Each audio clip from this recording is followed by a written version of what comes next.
اس کے گھنے سیاہ ریشمی بال ہوا میں لہرا رہے تھے۔ عاقل نے اسے آواز دی، میری بات سنو، میں تم سے کب سے ملاقات کرنا چاہتا ہوں، شادی کرنا چاہتا ہوں، مجھے ایسا ویسا مت سمجھنا۔ عاقل اپنے دل کی بات اس سے کہہ رہا تھا۔ وہ لڑکی گویا اس کی باتیں سن رہی تھی، لیکن جیسے ہی اس نے اپنا رخ عاقل کی طرف کیا، عاقل اس کی شکل و صورت دیکھ کر خوفزدہ ہوئے بغیر نہیں رہ سکا۔ لڑکی کی شکل تو بگڑ چکی تھی، اس کے لمبے لمبے دانت باہر کی طرف نکلے ہوئے تھے۔ اچانک ہی اس نے عاقل کا بایاں بازو پکڑا اور پلک جھپکتے ہی اپنے منہ میں لے کر اپنے دانتوں سے چبا ڈالا۔ درد اور تکلیف کے احساس سے عاقل کی چیخیں نکل گئیں۔ اس نے اپنا بازو زور سے اپنی جانب کھینچا۔ عاقل کو لگا جیسے اس کا آدھا بازو اس لڑکی کے منہ میں ہی رہ گیا ہو۔ اس نے فوراً وہاں سے دوڑ لگا دی، نہ جانے وہ اس کے چنگل سے کیسے نکلا۔ آیت الکرسی کا ورد کرتا وہ سرپٹ بھاگتا جا رہا تھا۔ پیچھے سے اس کے چیخنے اور کہکہے لگانے کی آوازیں آ رہی تھیں۔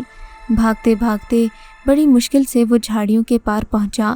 اس کی چیخیں سن کر بہت سارے لوگ وہاں جمع ہو چکے تھے۔ وہ وہاں بے ہوش ہو کر گر پڑا تو لوگوں نے اسے فوراً ہسپتال پہنچا دیا۔ عاقل کو کچھ ہوش نہیں تھا۔ جب اسے ہوش آیا اس نے اپنے آپ کو ہسپتال میں پایا۔ پھر اچانک ہی نہ جانے اسے کیا یاد آیا کہ اس نے زوردار چیخ ماری اور وہ بے ہوش ہو گیا۔ 2 روز کے بعد عاقل کو دوبارہ ہوش آیا۔ اب وہ کافی نارمل لگ رہا تھا، لیکن درد اور خوف کی وجہ سے اس کی آنکھیں ابھی بھی پھٹی کی پھٹی تھیں۔ وہ حیرت سے ادھر ادھر دیکھتا، گویا اسی حسینہ کو تلاش کر رہا ہو۔ عاقل کے والد شکور صاحب نے اس سے شکوہ کیا، بیٹے تم کہاں گئے تھے؟ کیا کسی سے لڑائی ہوئی تھی؟ تمہارے بازو کو کیا ہوا؟ یہ کیسے کٹ گیا؟ والد اپنے بیٹے کے لیے بے حد پریشان تھے۔ پھر عاقل نے شکور صاحب کو ساری کہانی سنا دی۔ شکور صاحب مذہبی رجحان رکھنے والے ایک شریف اور نیک خصلت انسان تھے۔ انہوں نے عاقل پر دم کیا، دم کیے ہوئے پانی کی بوتل پینے کے لیے دی۔ اسے پی کر عاقل کو کچھ سکون ملا۔ پھر وہ تقریباً 4 دن ہسپتال میں رہنے کے بعد گھر واپس آ گیا۔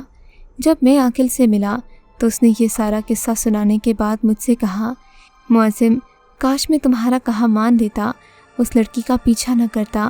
اب تو ساری عمر اپنا کٹا ہوا بازو دیکھ کر پچھتاتا رہوں گا۔ میں نے جواباً کہا، اللہ تعالیٰ کا شکر ادا کرو دوست کہ تمہاری جان بچ گئی ہے۔ عاقل آج تک بچتا رہا ہے۔ میں اسے تسلی دیتا ہوں جس سے اسے کچھ حوصلہ مل جاتا ہے۔ اللہ تعالیٰ سے میری دعا ہے کہ وہ سبھی نوجوانوں کو ایسے واقعات سے محفوظ رکھے، کیونکہ میں نے پارک میں اکثر لوگوں کو یہ کہتے سنا ہے کہ یہاں پر ایک لڑکی آتی ہے جو لاکھوں میں ایک ہے۔ اس کا حسن دیکھ کر لوگ پاگل ہوئے بنا نہیں رہ پاتے، اور وہ اس حسن کا فائدہ اٹھا کر انہیں اپنے ساتھ نہ جانے کہاں لے جاتی ہے۔ سبھی نوجوانوں کے ساتھ کوئی نہ کوئی ایسا واقعہ پیش آیا تھا جس کی وجہ سے پارک میں لوگوں کو یہ احساس ہوا کہ پارک کے عقبی حصے میں جو جنت نظر آتی ہے وہ دراصل ایک سراب ہے جو لوگوں کو اپنے عذاب میں مبتلا کرنے کے لیے کچھ دیر کے لیے خوشگوار روپ دھار لیتا ہے۔ اس کہانی کو سنتے ہوئے آپ کو کیسا لگا اور اس کہانی کے بارے میں آپ کا کیا خیال ہے؟ ہمیں کامنٹس میں ضرور بتائیے گا۔